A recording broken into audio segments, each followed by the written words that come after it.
Come on up here, Eileen. Most of you probably know Eileen Anderson. She's graduating this year. Yeah. And she's going to share a few thoughts with you. But I want you to know that she graduated with a 3.5 average.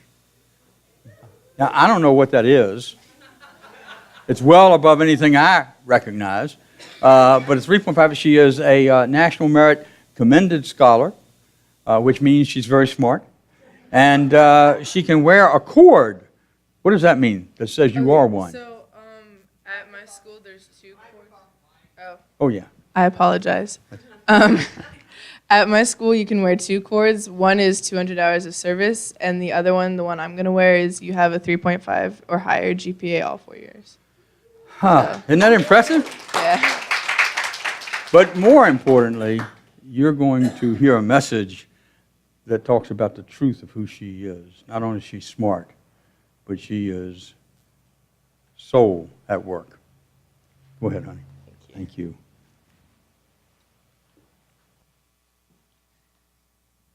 I remember the exact day when I first realized I hated myself. I remember exactly what I was doing the first time I truly felt I wasn't good enough.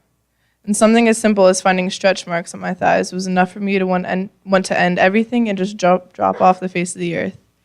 Looking back on it, it's difficult for me to fathom how such a mundane act broke me and brought me so much pain in my life, but it did.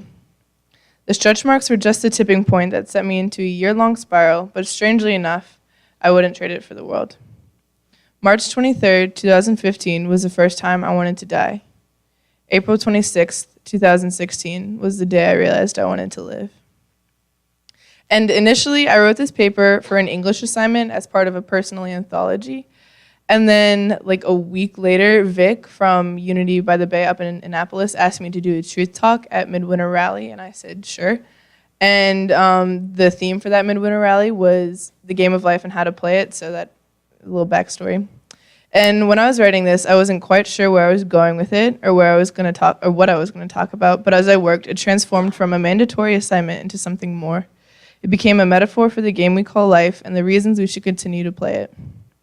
The song The Middle by Jimmy Eat World is about not abandoning all hope because you hit a few snags in the road or because of what other people may think of you.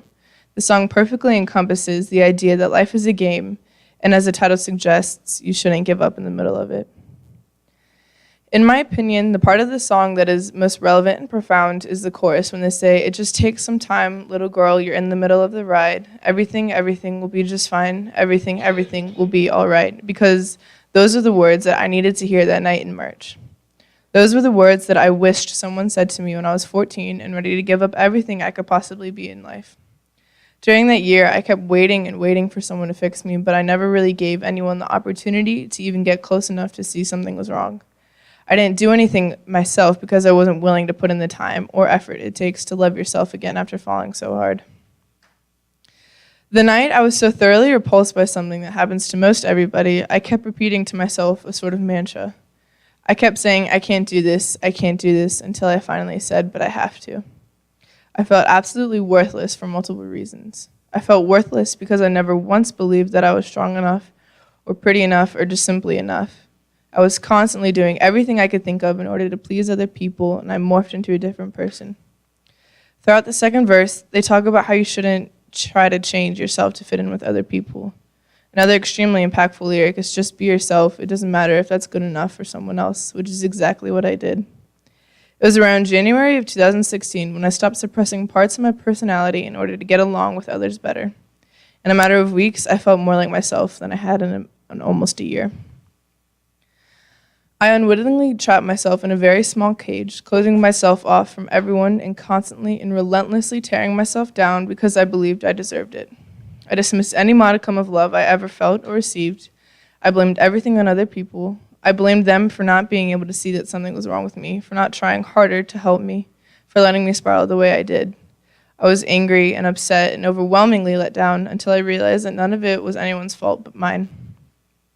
It was my fault for buying into society's toxic beauty standards. It was my fault for pushing everyone away and bottling up everything inside. It was solely my fault for feeling the way I did.